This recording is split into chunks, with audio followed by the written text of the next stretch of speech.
Hello everyone, welcome to another episode.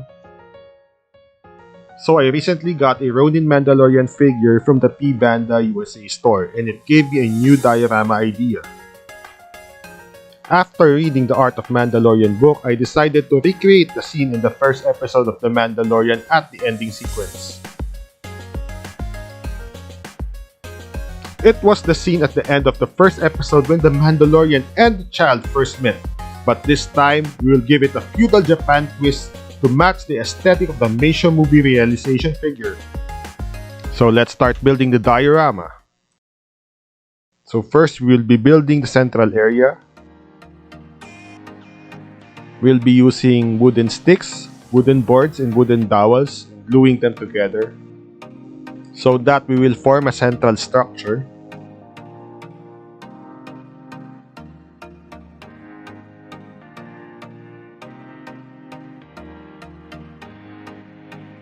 Then the internal header using dowels and wooden boards.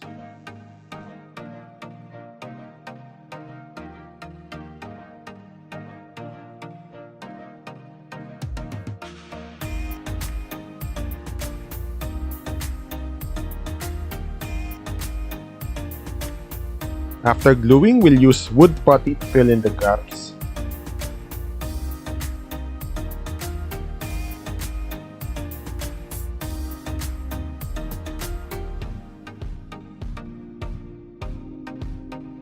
Then sand it off for a smooth finish.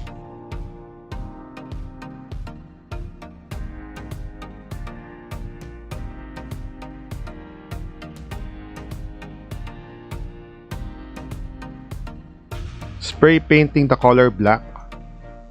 And then we'll stick the styrene sheets and mask the entire thing.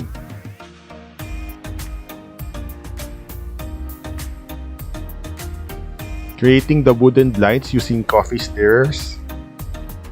Painting the colors mahogany and wood deck tan. Removing the tape and sticking the blinds.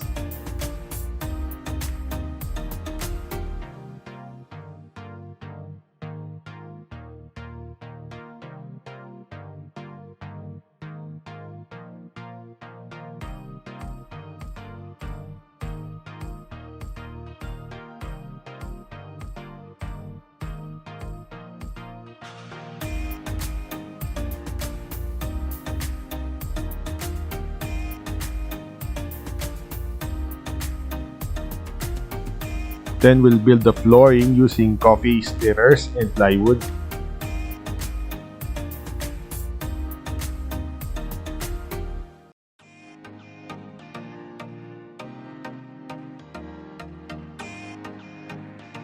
Painting the black color of the base. Sticking the floor, the main structure, and the ceiling together. Installation of the lanterns. Construction of the windows using wood and cardboard.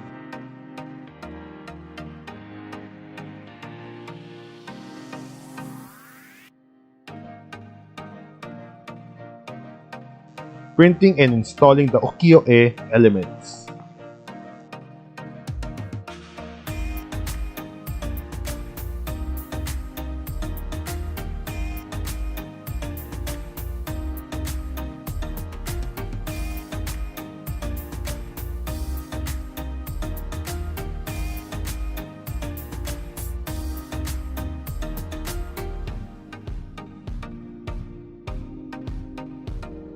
Creation of the partitions using coffee stirrers and plywood.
After the main structure, we'll now create the pram for the child. We'll try to base it off from the basket to keep the feudal theme going. As of the creation of this video, there is still no release for the Meisho movie realization The Child. So what we'll do is to modify an existing SH figure arts The Child to the style depicted in the Mandalorian art book's concept art.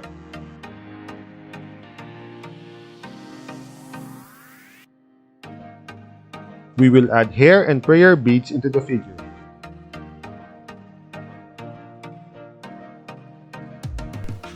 So this is the result of the figure.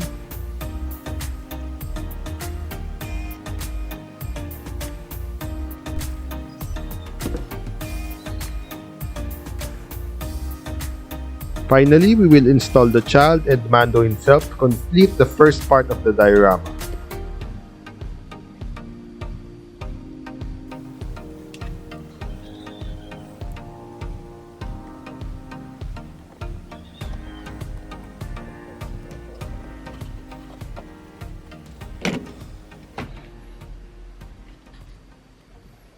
Now let's go to the second part. A few years ago, I made this pillar structure out of wooden sticks and bricks but never got to finish it. The goal now is to use the structure and incorporate it to the build we are doing.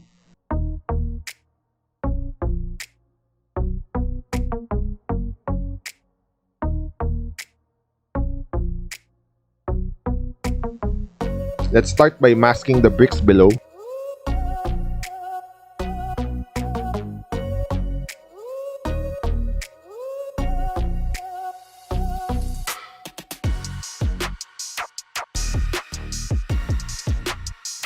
Then adding additional lines and depth using coffee stirrers.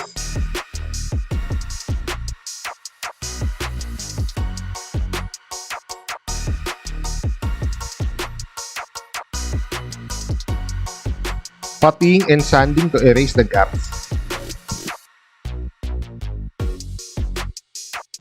Painting black for the lines and pre-shading the base.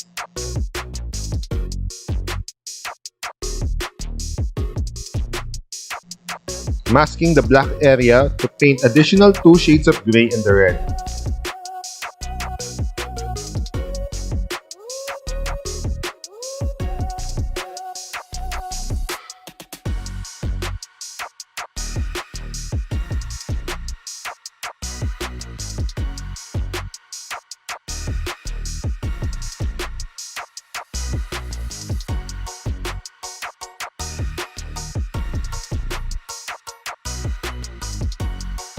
Removing the masking tape to reveal the final colors.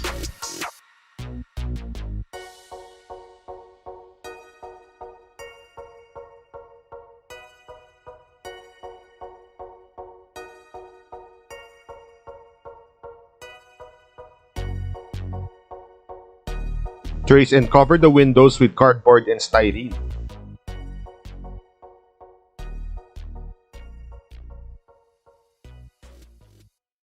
Let's start the third part, assembling the roof.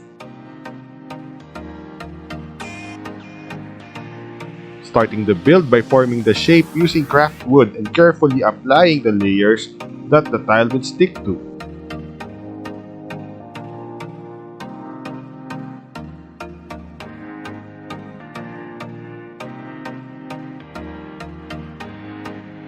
After that, let's assemble the front and side area by building an angular structure with layers that the tiles will adhere to. Creating structural support beams using rectangular wooden dowels so that the glue will adhere to it and add structural integrity to the ceiling.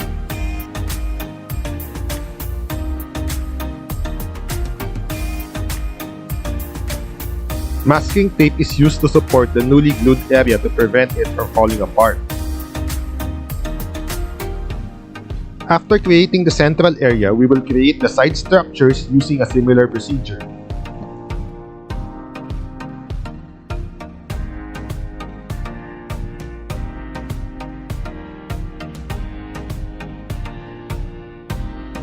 The roof tiles have been cut at the corner areas for them to fit the angle.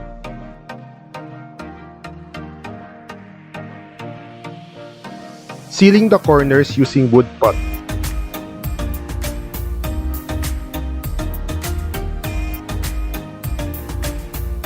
And finally, closing down the first layer of the roof area. Now let's start building the upper layer of the roof.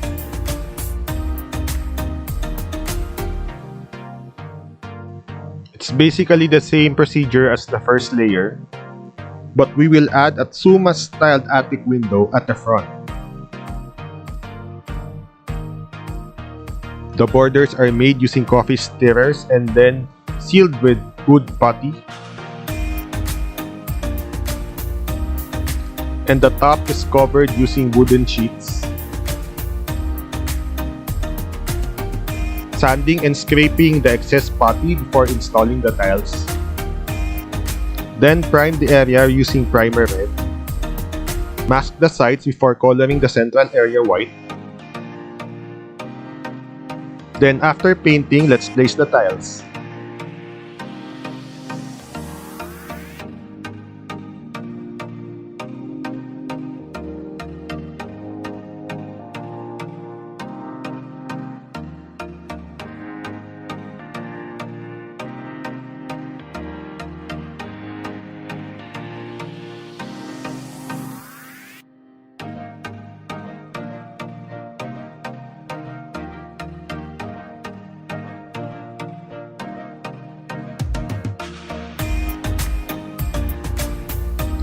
Sealing and shaping the corners using airtight clay and wood putty. The top layer is composed of wood sticks and roof tiles.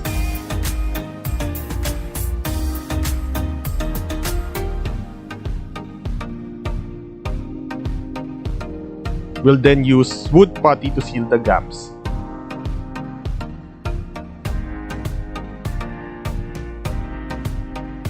After sanding and scraping, it's now time to prime the roof. Due to some technical difficulties of the camera running out of battery, I was unable to show the roof being painted navy blue color.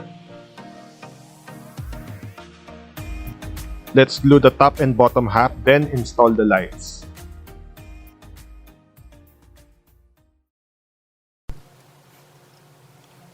So the third part is done. Now it's time to combine all three elements to finally build the diorama. The central area goes into the pillar and base element.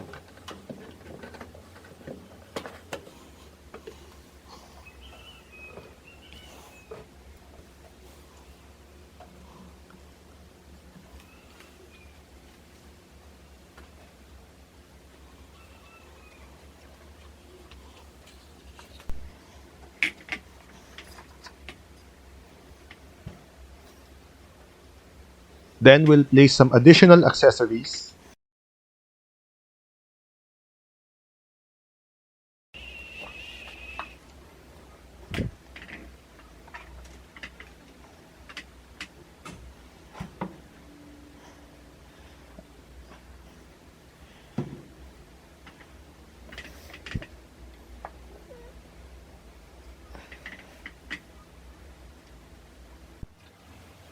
And finally install the top layer.